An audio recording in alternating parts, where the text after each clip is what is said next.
New York Times reporter Ian Urbina gets paid to ask questions, but there is one question he never really expected anyone to answer. You would just go up to total strangers and ask them, what's your password? I would just ask, do you have any passwords that are special to you? Can you tell me the story behind them? So you kind of snuck up on them.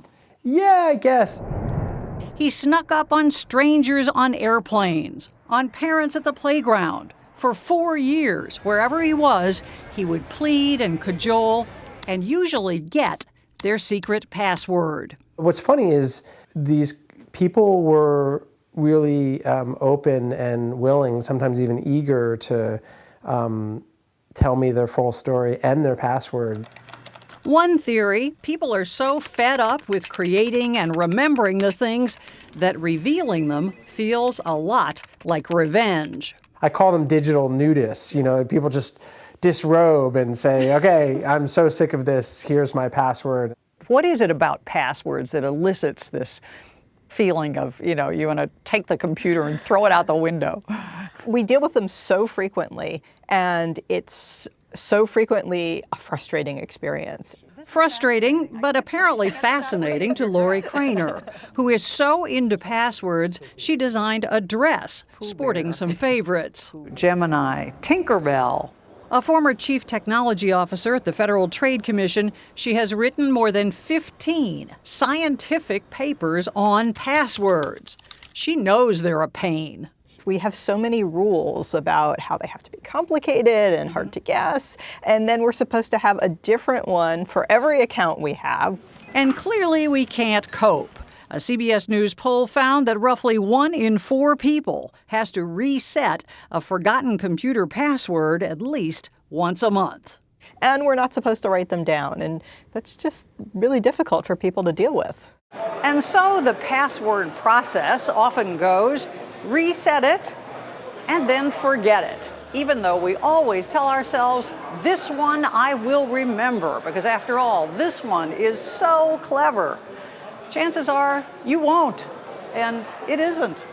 The attackers, first they guess your name, and then they guess your name with a 1, and then they guess your name with an exclamation point, right? Because those are the most common things that so many people do. To generate unguessable passwords, Craner recommends using a computer program that creates passwords for you. Yeah. All right. She says most people are clueless about security. Here we have a choice of password with a capital A and a capital O, or password with an @ and a 0. Just how clueless was clear to me when I took Craner's password test. Definitely that one, the second one. Seemed easy. Just pick the safest password. That's actually wrong. What? You scored 4 out of 7. I just did an interview with you and I only scored 4 out of 7. No wonder people can't do this. It's really hard for people to do it. And what is the most unhackable password? Random characters. Yeah, one that's long and random. Nobody wants to Nobody do that. wants to do that. Professors Chris Collins and Julie Thorpe study passwords at the University of Ontario Institute of Technology in Canada. Because we're writing them every day, people want to have something that means something to them. Which is exactly what they found when they combed through a database of 32 million stolen passwords. Most used real words, love topping the list. Love, love, true love, I love you, love ya, love bug. People have no imagination. Encouragingly, perhaps, the word love appeared 23 times more often than the word hate.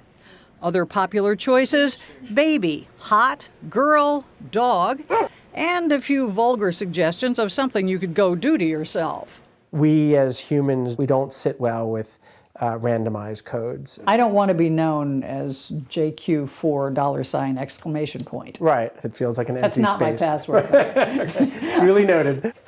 In fact, research for his article, The Secret Life of Passwords, convinced Ian Urbina that they often are keys to an intensely personal story. This topic is almost like a portal into a very deep place. Take the mother Urbina met at a playground. She told me that her son had committed suicide, and she had discovered his password written somewhere, and the password was Lambda 1969. And she quickly figured out that Lambda and 1969 were both specific things in gay history. And it got her realizing that her son had been gay. But even meaningful passwords are hard to keep track of. Didn't Bill Gates say 15 years ago that passwords were going to be obsolete? I think he said something like that. I mean, we have driverless cars. Why is this so hard? Yeah, it seems to be a very hard problem. In our CBS News poll, an optimistic 80% said they expect passwords will be replaced. But with what? A lot of people will use a fingerprint on their phone. It's not actually that secure. Your fingerprint is actually something you leave everywhere, so they're not actually secrets. Carl Martin's fingerprints are all over a very different idea. He founded NIMI, a technology startup in Toronto with the mission to make passwords obsolete.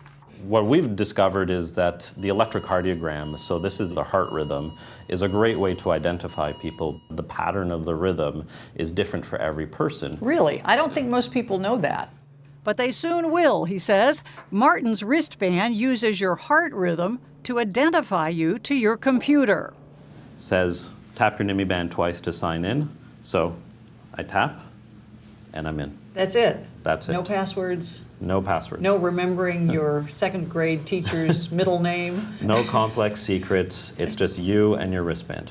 And if the band is stolen, it automatically shuts down, as I discovered when I nabbed his.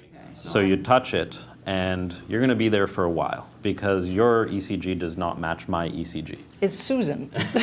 Come on. It won't do it. But for now, even the man who vows to make passwords extinct needs one to get into his computer. So I do, out of necessity, because the world has not moved, beyond passwords. We're still there. We're pushing it. What about you? What are your password habits? I do tend to have sentimental ones. I won't say more than that, or else I'm going to have to give them up. Or you'll have to kill me. Right, exactly. I'm going to write down my password. Okay, and you're going to tell me if it's any good. Okay? That's my password. So this is actually a pretty decent password here. Okay, when we turn the cameras off, I'll tell you where it comes from.